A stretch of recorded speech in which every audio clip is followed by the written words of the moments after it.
क्या सभी मैचेस में दिखने वाली ये लाइव व्यूअरशिप फेक होती है और सभी प्लेस के अंदर इस ब्लैक ट्रायंगल को क्यों बनाया जाता है? साथ क्या कभी आपने ये सोचा है कि आखिर अब चिप्स के पैकेट में हवा को कम क्यों किया जा रहा है? तो हाय गाइस, मैं हूं आकाश और चलिए मिटाते हैं आज आपकी फैक्ट की प्यास। गाइस, नेचर भी हमारे साथ खेल रही है एक गंदा खेल, क्योंकि अब हमारे बच्चे हो रहे हैं विद अ लॉन्ग टेल। असल में ये वाली रिपोर्ट निकल कर आ रही है हक्का न्यूडल की सल्तनत यानी कि चाइना से, जहां पर अभी हाल ही में एक ऐसे बच्चे ने भी दुनिया को हाय बोला है जिसकी 4 इंच लंबी पूंछ है। अब इंटरेस्टिंग बात यह है दोस्तों कि ये ह्यूमन हिस्ट्री का one of the rarest case है, लेकिन सवाल तो ये खड़ा होता है कि जिस उम्र में लोगों की मूंछ ना आती, ये पूंछ कहां से आ गई? असल में गाइस, कुछ एक्सपर्ट्स का ये मानना है कि क्योंकि चाइना के लोग कुछ ज्यादा ही इको फ्रेंडली होते हैं, तो वो अपनी आंखों के सामने पड़ने वाली सभी जिंदा चीजों को ठीक वैसे ही गटक जाते हैं जैसे सरकारी एम्प्लॉइज रिश्वत गटकते हैं। नोटी हो रहा। तो इससे अब होता कुछ ऐसा है कि क्योंकि हमारी बॉडी कुछ लिमिटेड चीजों को ही खाने के लिए बनी होती है, लेकिन इसके बावजूद हम चमगादड़, बिस्कबड़ा, घड़ियाल सब कुछ ही खा जाते हैं। तो ये चीज एक टाइम पर हमारी जेनेटिक्स को चेंज करने का काम करती है और यही जेनेटिक्स चेंज की ही शुरुआती लक्षण है जो अब चाइनीज लोगों को दिख रहे हैं। कहने का मतलब ये है गाइस कि पूंछ की जगह अगर पीछे से हाथ निकलता हुआ भी दिख जाए ना, तो अभी कोई बड़ी बात ना होगी चाइना में। गाइस, अभी तक तो हमारे कुछ रिश्तेदार हमारे घर में आकर अपनी बातों से ही आग लगाते थे, लेकिन क्या आपको पता है कि आज की इस आधुनिक दुनिया में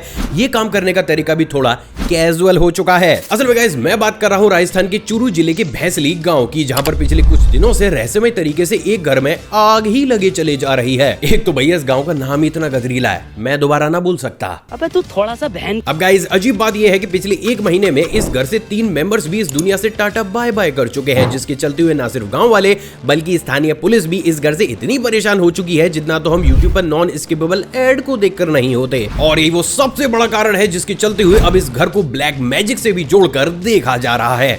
भैया बड़े खतरनाक रिश्तेदार है तुम्हारे तो। गाइस, प्रेजेंट डेट में देश भर में होली की वाइब चल रही है। हाँ, वही फेस्टिवल जिसमें अमित जी रेखा जी की चुनरी बिखाते फिरते हैं, और वो भी रंग से। Don't act smart with me. अब गाइस, इस फेस्टिवल में कुछ बने या फिर ना बने, लेकिन पूरे ही भारत में स्वीट के नाम पर गुजिया तो भर भर कर बनती है। लेकिन इसी के ही बीच क्या आपको पता है कि हमारे देश भारत में एक ऐसी गुजिया को भी बनाकर तैयार किया गया है जिसके सामने तो जिंदा आईफोन भी सस्ता लगेगा। असल में दोस्तों, इस गुजिया को लखनऊ के 56 भोग ने बनाकर तैयार किया है। इंटरेस्टिंग बात यह है दोस्तों कि जहाँ एक तरफ होली के त्योहार पर हम रंग और कीचड़ से नहाते हैं, तो वहीं दूसरी तरफ इस गुजिया को 24 कैरेट प्योर गोल्ड से नहलाया गया है। सिर्फ इतना ही नहीं, बल्कि इसके अंदर अफगानिस्तान, साउथ अफ्रीका, यूएसए और कश्मीर से भी अलग अलग इंग्रेडिएंट्स और ड्राई फ्रूट्स को लाकर इसे बनाया गया है, और इसलिए सिर्फ 1 किलो की ही इस गुजिया की कॉस्ट 56,000 रुपए है। अबे क्या ऐसे भी किडनी बेचकर खरीदना पड़ेगा? गाइस, आपने भी बहुत से लोगों के मुंह से ये तो जरूर सुना होगा कि भैया बंदर क्या जाने अदरक का स्वाद, लेकिन हमें ये कौन बताएगा कि बंदर क्यों नहीं जानता अदरक का स्वाद? ये आधी अधूरी इंफॉर्मेशन मार्केट में क्यों है? असल में गाइस, इसके पीछे 2 सबसे बड़े रीजन है। पहला तो क्योंकि अदरक एक राइजोम होती है जो जमीन के नीचे पाई जाती है, तो एक बंदर कभी भी इतना केपेबल होता ही नहीं है कि वो जमीन को खोदकर उस तक पहुंचकर उसे खा सके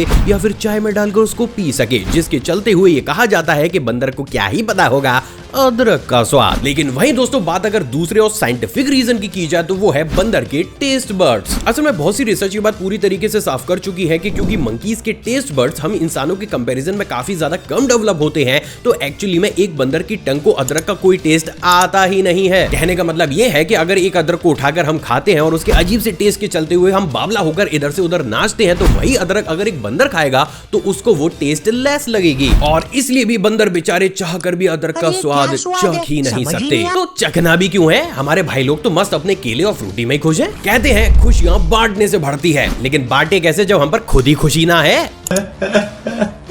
वेल, अब ऐसी मनुष्यत भरी बातें मैं नहीं बल्कि ऑक्सफोर्ड यूनिवर्सिटी कहती है। असल में हर साल ऑक्सफोर्ड यूनिवर्सिटी का the well being research centre एक रिपोर्ट निकालता है जिसको कि वर्ल्ड हैप्पीनेस रिपोर्ट के नाम से जाना जाता है। बेसिकली इसमें अलग अलग कंट्रीज में अलग अलग तरीके के सर्वे को कंडक्ट किया जाता है, जिसमें यह मालूम पड़ता है कि किस कंट्री में किस एज ग्रुप के लोग सबसे ज्यादा खुश हैं। और इसी साल की गई इस रिपोर्ट के अनुसार फिनलैंड इस पूरी दुनिया की टॉप कंट्री है जहां पर सभी एज ग्रुप वाले लोग सबसे ज्यादा खुश रहते हैं। इसके बाद डेनमार्क, आइसलैंड और आगे की लिस्ट आप देख ही सकते हैं। इसके बाद गाइस, बात अगर 30 या फिर उससे कम एज ग्रुप वाले लोगों की जाए तो उसमें लिथुनिया के लोग सबसे ज्यादा प्रसन्न रहते हैं। अबे ऐसा क्या मिलता है वहां पर? मैं नहीं बताऊंगा। और इसके बाद इजराइल, सर्बिया और बाकी की कंट्रीज आप देख ही सकते हैं। जबकि अब बात अगर 60 या फिर उससे भी ज्यादा बड़े एज ग्रुप की जाए तो डेनमार्क डेनमार्क के लोग सबसे ज्यादा खुश रहते हैं, जिसके की बात फिनलैंड, नॉर्वे और इस लिस्ट को आप पूरा पढ़ ही सकते हैं। लेकिन दिल में छुरी की तरह चुभने वाली बात यह है दोस्तों कि इन सभी कैटेगरीज और इन सभी लिस्ट में हमारा देश भारत तो है ही ना। तो जब हम पे खुशी है ही नहीं तो हम क्या कद्दू बांटेंगे। और इसलिए भी इस तरीके की एंटरटेनिंग वीडियो मुझे आपके लिए बनानी पड़ती है ताकि इस दुख भरे माहौल को मैं आपके लिए थोड़ा सा हल्का कर सकूं। वैसे इस लिस्ट में 126 नंबर पर हैं हम, लेकिन फिर भी ये 35% लोग जो बिना सब्सक्राइब करे चुपके से हमारी वीडियो का आनंद उठाते हैं। भैया कौन सी शर्म आ रही है आपको सब्सक्राइब का बटन दबाने में? दबाओ अभी। गाइस क्या आपको पता है कि बॉलीवुड के फेमस सिंगर जिया बादशाह भाई ने एक अलग ही लेवल पर जाकर योयो पाजी को ट्रोल कर दिया है। अबे यहाँ भी कंट्रोवर्सी, क्या यूट्यूबर्स का परछावा पड़ गया यहाँ पर भी? असल में गाइस हुआ कुछ ऐसा कि एक कॉन्सर्ट में जब बादशाह परफॉर्मेंस दे रहे थे तो कुछ फैंस यो हनी सिंह चिल्लाने लगे, जिससे हमारे बादशाह भाई इतने ज्यादा इरिटेट हो गए कि उन्होंने कुछ ये बोल डाला। चलिए मिलकर सुनते हैं। एक पेन और पेपर देना, गिफ्ट लाया हूं तुम्हारे लिए, कुछ लिरिक्स लिख के दे देता हूं, पापा का कमबैक हो जाएगा तुम्हारे। अब गाइस ये तो वो हुआ जो हुआ ही है। अबे क्या बोल रहा हूं मैं भी।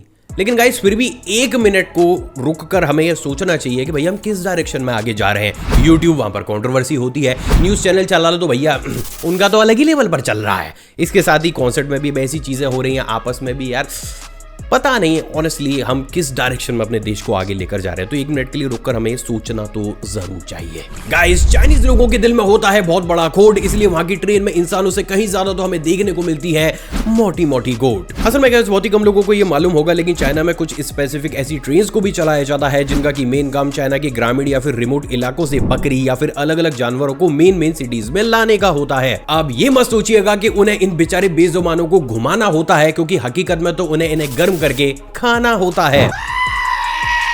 असल में गाइस जैसे कि हम सभी जानते हैं कि चाइना की मेन सिटीज में इन तरीके के जानवरों को बिना डकार लिए बड़े चाव से खाया जाता है, जिसके चलते हुए इन सिटीज में इन तरीके की जानवरों की डिमांड भी काफी ज्यादा रहती है, जिसके चलते हुए इन्हें ग्रामीण क्षेत्र से ज्यादा बड़ी क्वांटिटी और कम समय में मेन सिटीज पहुंचाने के लिए कुछ इस तरीके की स्पेशल ट्रेन को चलाया जाता है। गाइस आजकल हमारे देश के कुछ लोग भैंस गाड़ी को भी इतना तेज चलाते हैं कि मानो वो भैंस गाड़ी नहीं बल्कि लंबरगिनी हो। अब गाइस इसी के साथ ही आपने हमारे देश में ऊंट, गधा, घोड़ा सभी तरीके की गाड़ियों को तो जरूर देखा होगा, लेकिन क्या कभी आपने एक ज़ेब्रा कार्ट को देखा है?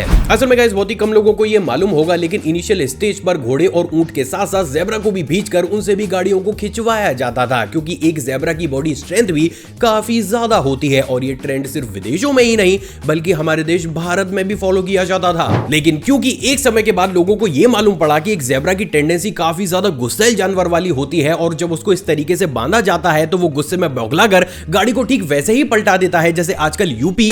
तो इस सिचुएशन में लोगों ने खुद को सुरक्षित करने के लिए ज़ेब्रास को आजाद कर दिया और यही वो कारण है जिसके चलते हुए आजकल ये पेंट की दुकान यानी कि ज़ेब्रा कार्ट हमें देखने को नहीं मिलती। गाइस क्या आपको पता है कि हमारे देश भारत के अंदर हर साल बहुत से लोग टीवी, कैंसर और हार्ट अटैक जैसी बीमारियों से इस पापी दुनिया को टाटा बाय बाय कर जाते हैं। लेकिन क्या हो गया अगर मैं आपसे कहूं कि आगे आने वाले समय में ये परसेंटेज काफी ज्यादा कम होने वाला है। असल में गाइस आप ये जानकर झूम उठेंगे, लेकिन अभी हाल ही में गूगल इंडिया ने अनाउंस कर दिया है कि उन्होंने Apollo radiology international for artificial intelligence के साथ पार्टनरशिप करके भारत के सबसे पहले एआई डॉक्टर को बनाकर तैयार कर लिया है, जो कि एक एआई चेस्ट एक्सरे के थ्रू बहुत सी सीरियस बीमारियों को अर्ली स्टेज में ही डिटेक्ट करके आपको बता सकता है। सिर्फ इतना ही नहीं बल्कि इन फ्यूचर भी आपको कौन कौन सी बीमारियां हो सकती है ये डॉक्टर बेहद ही आसानी से आपको बता सकता है। अब इंटरेस्टिंग बात यह है दोस्तों कि गूगल ने ऑफिशियली ये कह दिया है कि वो इस तरीके की टेस्टिंग को इंडिया में 10 सालों तक पूरे ही तरीके से फ्री करेंगे।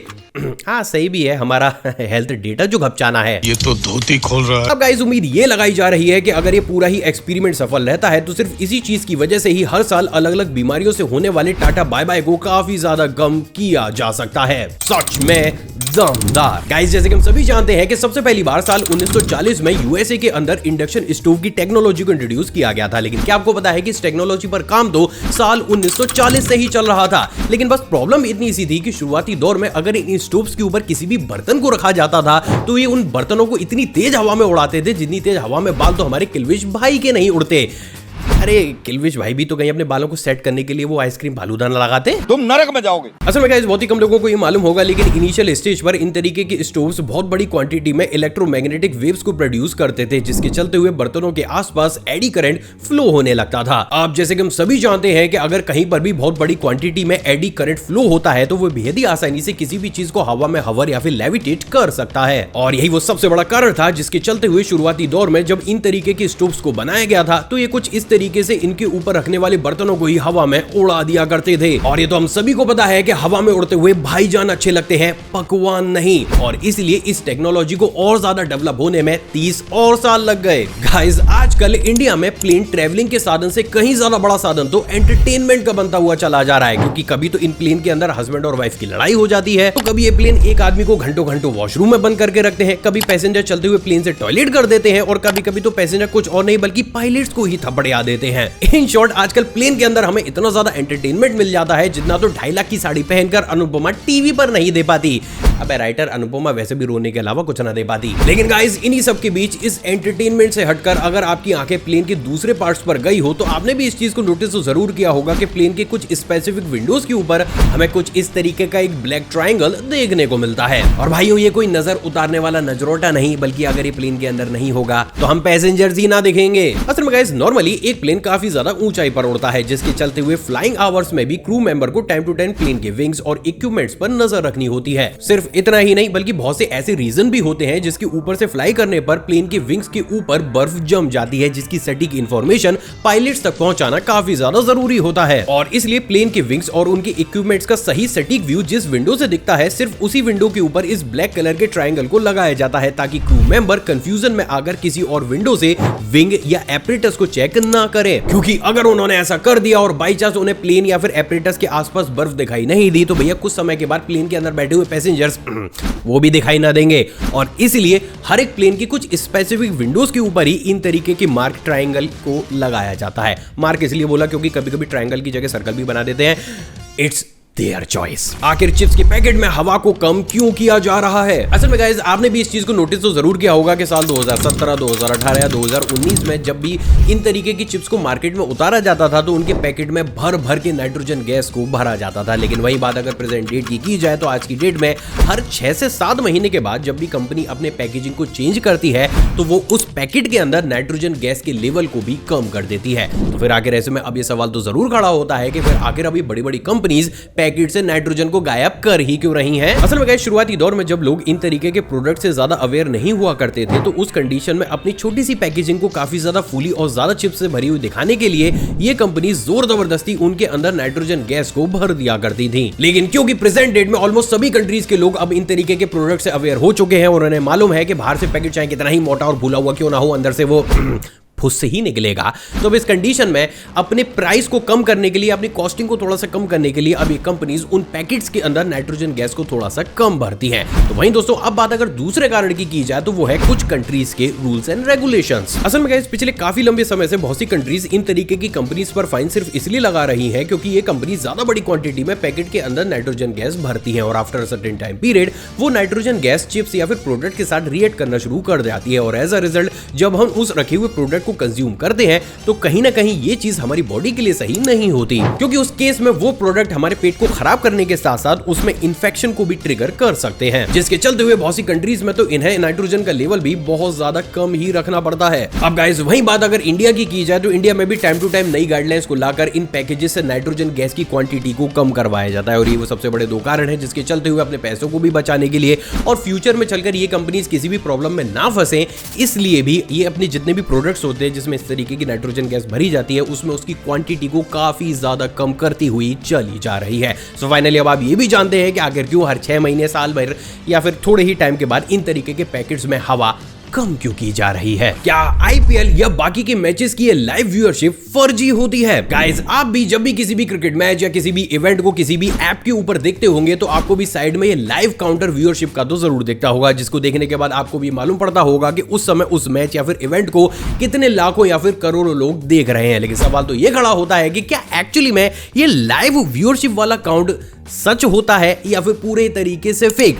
वेल गाइस अब मैं ये चीज सिर्फ इसलिए बोल रहा हूं क्योंकि जब दिसंबर 2023 में जियो से इसके बारे में पूछा गया था तो वहां जवाब थोड़ा सा अजीब मिला। अब गाइस क्या है पूरा माजरा, चलिए इसे समझने की कोशिश करते हैं। असल में गाइस नॉर्मली ये व्यूअरशिप दो पार्टीज की वजह से किसी भी ऐप के ऊपर दिखाई जाती है। पहला तो हम ऑडियंस, जिसे देखकर ये पता चलता है कि एक्चुअली में उस समय उस इवेंट या फिर मैच को कितने लाखों लोग देख रहे हैं, और दूसरा एडवर्टाइजर्स, जो कि ये देखकर अनुमान लगा सकते हैं कि किस मैच पर कितने समय पर कितनी व्यूअरशिप जाती है और उसी के अकॉर्डिंग वो अपने एडवर्टाइजमेंट को उस ऐप पर रन करा सकते हैं। लेकिन कहानी में सबसे बड़ा ट्विस्ट ये है दोस्तों कि इस तरीके की लाइव व्यूअरशिप का डाटा सिर्फ और सिर्फ उसी कंपनी के पास मौजूद होता है जिस कंपनी की ऐप के ऊपर बैठकर आप किसी भी मैच या फिर इवेंट को देख रहे हैं। फॉर एन एग्जांपल, अगर आप जियो सिनेमा के ऊपर आईपीएल देख रहे हैं तो एक्चुअली में ये जो लाइव व्यूअरशिप आपको दिख रही है, इसका पूरा का पूरा डेटा सिर्फ और सिर्फ जियो के पास ही मौजूद होता है और इसमें कोई भी गवर्नमेंट या फिर कोई भी थर्ड पार्टी कंपनी इंटरफेरेंस नहीं कर सकती, जिसके चलते हुए इस काउंटर का बिल्कुल सटीक डेटा सिर्फ और सिर्फ जियो के पास ही होता है। तो वेल गाइस, अब ये बात करते हैं कि अगर मान भी लेते हैं कि ये चीज ऐसी होती भी है तो क्यों आखिर कुछ लोगों के दिमाग में ये आता है कि ये डेटा पूरे तरीके से फर्जी हो सकता है। असल में गाइस दिसंबर 2023 में जियो से ये सवाल पूछने के पीछे भी कुछ कारण मौजूद थे, जैसे कि सिर्फ इसी काउंटर की काउंटिंग के साथ खेलकर जियो बेहद ही आसानी से ना सिर्फ अपनी व्यूअरशिप को बढ़ा सकता था, बल्कि वो अपनी ऐप के ऊपर चलने वाले एड के प्राइजेस को भी बढ़ा सकता था। क्योंकि जैसे ही कोई भी व्यूअर ऐप के ऊपर आता है और वो किसी भी मैच को देखने के लिए क्लिक करता है और उसको वहां पर लाइव व्यूअरशिप 5 लाख या फिर 6 लाख देखने को मिलती है, तो उसके मैच देखने के चांसेस सबकॉन्शियसली काफी ज्यादा बढ़ जाते हैं। तो वहीं अब बात अगर एडवर्टाइजर पॉइंट ऑफ व्यू से की जाए तो जब उन्हें ये आंकड़ा इतना बड़ा दिखता है तो वो और ज्यादा और महंगे महंगे एड्स उन ऐप के ऊपर रन करना शुरू कर देते हैं। अब टीवी के मामले में तो ये चीज पूरे तरीके से ट्रांसपेरेंट होती है, क्योंकि ये सारा ही डेटा एक बॉडी के साथ साथ हमारी गवर्नमेंट के पास भी मौजूद होता है, जिसमें थोड़ा सा खेला खेल पाना काफी ज्यादा मुश्किल होता है। लेकिन क्योंकि प्रेजेंट डेट में इंडिया में ये ऐप के ऊपर मैच देखने वाली चीज अभी थोड़ी सी नई है, तो इसके ऊपर कोई भी सख्त रूल्स एंड रेगुलेशन नहीं है और इसलिए ये डेटा असली है या फिर फर्जी है तो कोई भी नहीं जानता। लेकिन हाँ, जब जियो से इसके बारे में पूछा गया तो उन्होंने ये जवाब दिया कि वो इस डेटा के लिए लाइव एंगेजमेंट से कहीं ज्यादा तो क्यूमुलेटिव एंगेजमेंट पर बिलीव करते हैं। अब इन दोनों में भी क्या फर्क होता है वो भी समझाता हूं। गाइस, लाइव व्यूअरशिप वो चीज होती है जिसमें अगर आप उस समय वो इवेंट या फिर मैच देख रहे होते हैं तो आपका एक अकाउंट स्क्रीन के ऊपर साइड में दिखा दिया जाता है, जबकि क्यूमुलेटिव एंगेजमेंट वो एंगेजमेंट होती है जिसमें टोटल नंबर ऑफ व्यूअर्स जो कभी भी उस इवेंट पर क्लिक कर चुके हैं उनके काउंटर को दिखाया जाता है। इसको साधारण शब्दों में समझने के लिए आप ये जान सकते हैं कि YouTube की किसी भी वीडियो के ऊपर जो आपको व्यूज दिखाई देते हैं वो क्यूमुलेटिव व्यूज होते हैं, जबकि अगर इस चैनल पर मैं लाइव स्ट्रीम करूं और उस समय उसी समय बैठकर अगर कोई इंसान उस लाइव स्ट्रीम को देख रहा हो तो वो व्यूअरशिप लाइव व्यूअरशिप की होगी। अब भले ही लाइव मैचेस में ये काउंटर कम और ज्यादा हो सकते हैं, लेकिन जियो खुद इस बात को बोलता है कि किसी भी व्यूअर या एडवर्टाइजर को हमारी लाइव व्यूअरशिप से कहीं ज्यादा तो क्यूमुलेटिव व्यूअरशिप पर भरोसा करना चाहिए। यानी कि इवेंट खत्म होने के बाद जब कंपनी ऑफिशियली आपको ये बताए कि उस पर कितनी ज्यादा व्यूअरशिप गई थी, सिर्फ उसी डेटा पर बिलीव करना चाहिए, ना कि लाइव आप कुछ भी देखते हो जैसे 2 करोड़ या 3 करोड़ तो उस पर आंख बंद करके बिलीव करना चाहिए।